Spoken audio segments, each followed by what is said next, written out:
Alright, what is up, guys? Zed here. So today we're just gonna go over some basics of how to make your own tycoon, and hopefully you guys get some out of it. And it can work from. I'm gonna make more in-depth tutorials of different parts later on if this if this is gonna be worth it. So yeah, let's get started. Alright, so first thing you need to do is go on your home page and just open up any place in the studio. Usually just go to develop, find a random place or make a new one for your tycoon. And then you just want to hit edit. Wait for that to load. Or install if you haven't had it installed yet. So basically you get an empty plate. Alright, so what I recommend you do now is get my tycoon kit, because this is what these videos are going to be based off of. Since that's like pretty much the most useful tycoon kit you can get right now. So you just type in tycoon kit. Also, if you don't have this toolbox thing or this explorer or the properties, you're going to need those three as essentials. So you need to go to view. You need to make sure these first three are this dark grayish color is highlighted or whatever. And then so you have the toolbox properties down here that you can switch from. Alright, anyways, so you want to get this. Click on that first. Give it a thumbs up. Hit me up. Yeah. So first thing you want to do, ungroup this, or Control U for quickness. So now you want to delete the thumbnail camera and just delete me. Pretty obvious. Alright, now we got this looking thing here. Yeah, let's get to it. So when you open this up, first of all, you see 5 scripts and 2 files. Basically, you just need to worry about 2 out of these: settings and tycoons. Settings, let's just go over this quick. What you need to know is all this right here. This is all you're going to need to edit for now, and you're not going to need to edit leaderboard, def product handler, core handler, or the readme. Readme is going to be for the people that don't watch this YouTube tutorial. Try to go on their own. Just some heads up tips there. Alright, so anyways, let's get going. Let's enter this out of the way so we don't get confused. Alright, so sounds, first of all. These are the sounds, or I should say that these are the sounds that will happen to these 3 different features. So the purchase feature, when you step on a button and you buy it, this will play. Collect, when you collect your money from the cash to collect model, this sound will play. So this would be like a cha-ching, or along those lines. Error buy, maybe some error sound that plays if you don't have enough money towards buying a button. So so these 3 I just found and thought they were good. So these are the default ones that I have for this tycoon, which basically anything in here you don't need to edit, but if you want to for personalization. So how do you find different audios?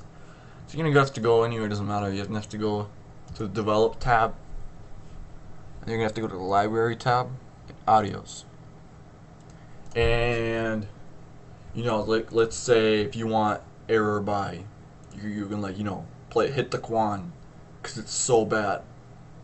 Just because it's horrible. So it would be used to play as an error sound. Now it would play this whole thing. So you might want to have a smaller one, but you would copy this part of the link, not the whole thing, not the ID equals, just these numbers. Control C, Control V. But I wouldn't recommend that. I would recommend sticking to the shorter buttons. Alright, so that's what these do. Auto assign teams. So if this is set to false, players are going to be able to choose their own teams. Otherwise, if this is true, it's going to automatically put them on the teams that are not taken yet, or the tycoons that are not taken yet, I should say. And yeah. So currency name. This could be like cash, money, amount, gold, anything of that, representing how much money you have. button, fade out. These two and fade in, they're like similar, and they're set to true and at 0.5. So what these do is like fade out. That's what happens when you step on a button. It's gonna fade out. It's gonna go from being you can see it to invisible. So if this is set to false, it's just gonna go from there to not there right away. Otherwise, for a more smoother effect, you want to add the 0.5 of a second. That's usually a good amount. 0.4 make it make it faster. Button fade in, it's gonna be the same thing. Like say, like you see how you have buttons here. Hold on a sec. Alright, see how when you step on this one, these are gonna fade in. You don't it's gonna be nicer if they fade in instead of just pop in. So yeah, so that's for. Alright, leaderboard settings. So KOs and woes, I should say WOs, wipeouts and knockouts. Set to true. These will show up as statistics on the leaderboard next to your money. So yeah, this is pretty obvious. Like KOs is that's like when you kill someone, and then wipeouts is when you die. You can name this kills, whatever.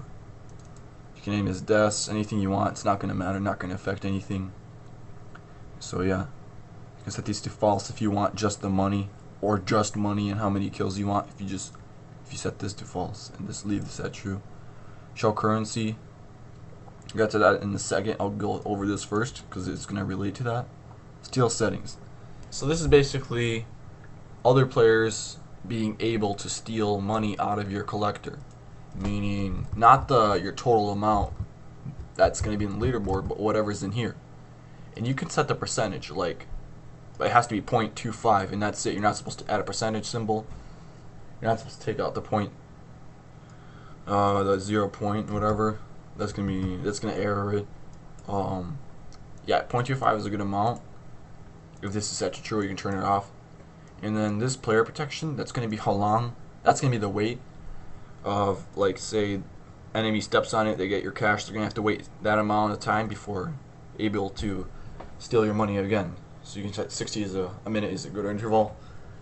Unless you have, whatever, you can easily edit that. So that's all you're going to have to edit, basically. As far as you go in this video, at least, or in the basics. Alright, so up next, let's get to the actual Tycoon. So here is going to be, you're going to have different values in here and a purchase handler. Basically, you want to go to properties for this, ignore the purchase handler. Basically, you're going to ignore all these except for team color. So basically, when you make new Tycoons, or if you want to make multiple of this, you're not supposed to click this, copy and paste it, paste it wherever you want. You're supposed to go into the Tycoons folder. It's easier if you minimize this. Copy and paste as fighting bears. Yes, it's gonna go into workspace, but it's gonna be easier if you just align it in workspace first, and then from there, select all of them, and you can drag them into the Tycoons folder. Now you're gonna have to obviously change the name and then team color for each one. Well, yeah, that's about it. Otherwise they should work. Even if they're the same team color, they should work. It just players would be spawning.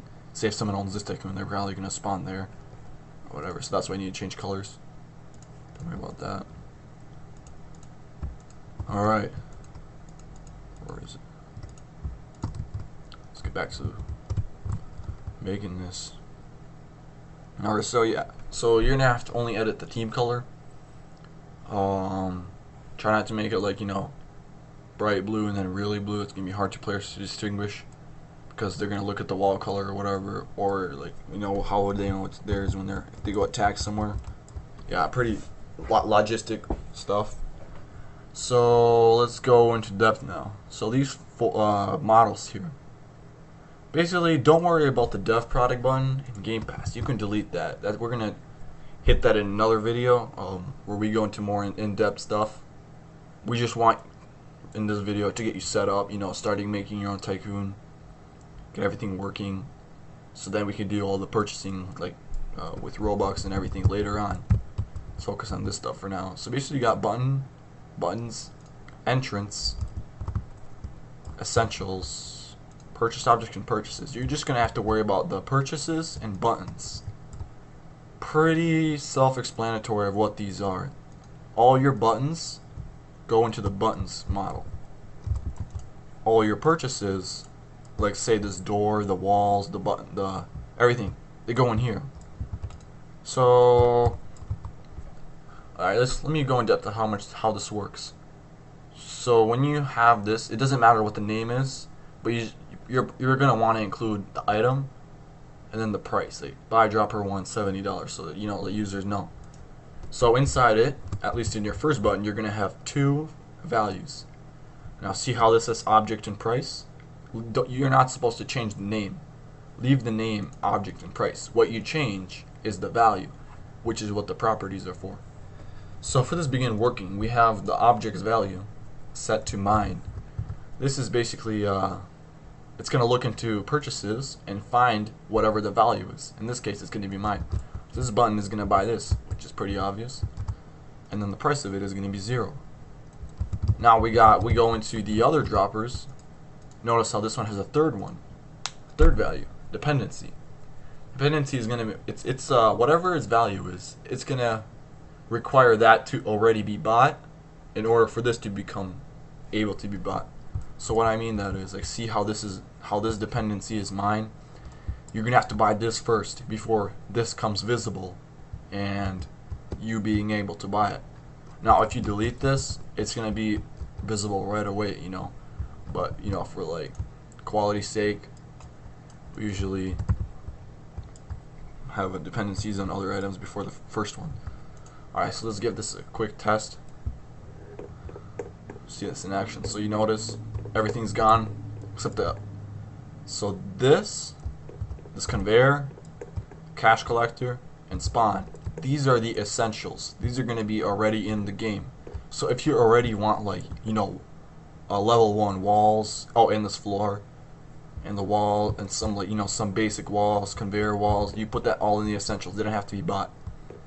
And this gate right here, this is separate. This is the entrance. It's the entrance gate. You don't really edit that unless you know what you're doing. You can go into the script and edit, like player's Tycoon. You can make this player's base. You're gonna see I'll go over it later, but you're gonna see like a value called Tycoon. Just change it to base if you know what you're doing. Otherwise, just don't touch it. So as we step on this, we see how these two faded in, and we saw this got purchased. Now because this had dependency to that. Now we can we can click on it, whatever. If we had the walls being and that's the air button, maybe a little bit too loud. But yeah, anyways, you can, if this works, buy it up to 70, or you can just if you're testing, you can go into server storage, player money, click on your money, and you can change your money to whatever. And it won't work if the traditional method was leader stats, cash, CF 2.0K. Like, I mean, you can change like 5.0K plus or whatever, and you see how you have it here. Actually, you don't, because it bases off your money from the server storage, so players can't cheat and exploit into changing their money. Anyway, so it sets like whatever 5,000. Also, the leader stats update from the server storage, but these are just extra extra things you don't have to worry about. So yeah, you can hear some of the starting sounds that comes with it. So I think it's pretty nice. Everything seems to be working. The name is updating. That's pretty good. Let's try out the walls. See how you have to buy this one first. So now you have to now you can upgrade it. Now the dependency is set to walls level 1. Now you just bought walls level 2. And then that activated this to work because the dependency of this was walls level 2. And then you have the owner door, which basically the Tycoon is going to build off of the buttons. Once you buy one, you can set the dependencies of others to work off of it. Alright, so let's take a look at the walls. So in this case we have buy walls. Dependency is mine. So this comes visible when you bought this. Upgrade walls, the first one. How do we know? First of all, we can obviously see it in the price. Another way, dependency. This requires wall 1 to be bought before upgrading the walls, I should say, which is going to be named walls 2. And then if you upgrade it again, dependency is going to be wall 2. You're going to buy wall 3. And you have to know these values by the names of the models that you made in the purchases. So I want to make a quick example of, like, if say you want to add something in. We're going to do the bare basic stuff right now. So I also suggest getting my building kit. It's pretty simple. All that you need, this is what I use all the time. Comes with these 4 standard bricks. And then also you have the a character model as a template. So if you want to make, like, stairs or something, you can easily relate how this is going to be relate in relationship to the character. So it's not going to be too big or too small. You can make it the right size. So what we're going to do is we're going to copy and paste, Control C and V, and I'm just going to make a quick, say I'll make a carpet. So it doesn't matter, like, the models, they're not supposed to have their, like, script inside of them to be bought. It's all worked off of the main core. And we're just going to make this quick.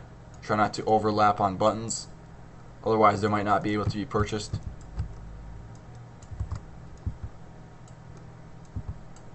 Let's do this quick. Alright, now let's say, alright, this is good enough, whatever. So to select all these, you're going to have to hold Control, and you have to click on every one that you want to be in the model. And you're supposed to group it, Control and then G. Crap, too far. Let's try it again. Control G. Alright, now see how it's grouped? We can move it around, whatever. It's all one model. Control Z to put it back, or to undo what you have done. Wish that feature was in real life. Anyways, so now you're gonna have to name this something. Name of it is gonna have to be path. Actually, it doesn't have to be path. You can name it like carpet, whatever you want. Doesn't even have to be capitalized, but since we want to find it later or easily edit it, we're gonna have to name it something we can remember. So what I usually do is I just leave it in there. Leave it in workspace for now. Let's delete this quick. And you're just gonna go into buttons. You're gonna want to just like copy and paste just a template button you can work from. It doesn't matter what it is. Just make sure it's in workspace. Like it's easier if it is. You're gonna copy and paste that one, and you're gonna put the button where you want it for your model. Alright, now naming it. It's a good idea to have buy something and then how much it costs for the player to obviously know. So these are basic things. So once we open this up, dependency. Alright, so what do we want to have bought first? Before buying this. So you're gonna have to have the mind to have some sort of income before you can have the furniture and stuff. So we're gonna set the value to mine because we want that to be bought first before we can be allowed to buy the path. Now you set the object to the thing you're buying. In this case, we named it path earlier, as you can see. So we're gonna set the value to path, not the name but the value. And finally the price. We want it to be free right now, so we just have it 0. It's for testing purposes, and we have it so you can buy it right away after that. Actually, I'll put it a bit closer so you can see. Alright, now once you have what you need done, you're gonna drag the model of the thing that you want purchased into purchases. Pretty easy. Well, some people mess up in here. They put it into lighting. No, bad move. And you want to put the button into buttons. Also, if you want, you can edit this button. Like, say you want the first button you buy be blue and have, like, a different material so the player knows, or some cool, like, neon buttons are pretty cool. Yeah, you can easily do that. It's not going to affect anything. You can change it from a circle into a square by simply going into the voice crack there. The head of the Bypath, also don't change this name, otherwise this thing isn't going to show up. The bypath, the text. And you can just delete this mesh, so it's going to be a square. Or, you know, keep it a circle to make it look nice. Or anyways, so we have the path in the upgrader, the purchases, and we have the bypath in the buttons. Make sure everything is set up right. Make sure you do not also have a typo. Otherwise, it's not going to make the game work, and you're going to think, oh, it's going to be like, you know, I got in comments like, oh, the purchase handler is off. Probably want to fix that. You know, it's actually them making a typo. So if you leave this in workspace, it's not going to do anything. Just, you know, you can just leave it there. So as you can see, the path and the button is now part of the Tycoon model. Let's give this a test. So what should happen is the only button available should be the buy mine, which as we can see it is, and nothing is available yet. So once we buy this, some buttons should be starting to be visible. Oh, I forgot to claim it. Wow. Probably gonna have to re-record. Just kidding. Alright, we have to go to begin working, and you can see some new buttons came up. It's because they have the dependencies in there. So now we see this bypass button. What do you think it's gonna do? Take a wild guess. No, it's not gonna delete the game. Take another guess. Alright. Oh, as we can see, sound played, and this path loaded as we wanted it to. And yeah, we can continue, whatever. So that's how we know it works. Also, you know how it works. If you want to just, you know, quickly test without playing it, just press run, and you can see everything's pretty dandy right now. If you really want to make sure it works, you can go into view and output. Now, if there's going to be like if you know, like I'll give an example right now. I'll make a typo. So say we have bypath. Instead of path, we name it pat. When we press play and run it, we're gonna see that it's now visible. Now in the game, it's actually gonna remove these two, but like in the server. But now we can see object missing for button bypath. The object in there is not available in the purchases, meaning you have probably made a typo or have not included the object in the right model. So you just go back. It tells you what button it is. Quickly fix that. Oops. And should be it works. Alright, let's see what else we can get on. So we have the Colorizer and Materializer right here. Pretty self-explanatory. You don't have to edit anything. It's just, you know, you can change the color of these. Or if you want a different color, you can simply, you know, different shade of blue or green or whatever. Yeah, those blue guys, stop. Just change that. You're not gonna have to change any script. It's just gonna base. If you click on this, it's gonna base on the color that the brick is at. All right. Droppers are self-explanatory. I'll explain it in a different video. And you got the upgrader, and we got a mega dropper. So basically, point of this video was to get you familiar with this. Get a start on your own Tycoon. Next video is probably going to be more in depth of, you know, like say you don't want this layout, you want a bigger layout. We're gonna make some buttons from scratch. Not buttons. We're gonna make some droppers from scratch. We're gonna make a new Tycoon flooring, all that stuff. Yeah. Think of anything else? Comment or message me on Roblox your questions, or if you have any problems with your Tycoons that you cannot figure out, you know, send me a message or in a place to a link, or you know, a link of the model. Don't worry, I won't, you know, use it for my own game. Yeah, that's pretty much it. Sums it up. So yeah, if you guys can subscribe, comment, like this video, it gives me motivation to make more videos, and I'll show you how you can start making Robux off of this. Alright, thanks for watching, and see you soon.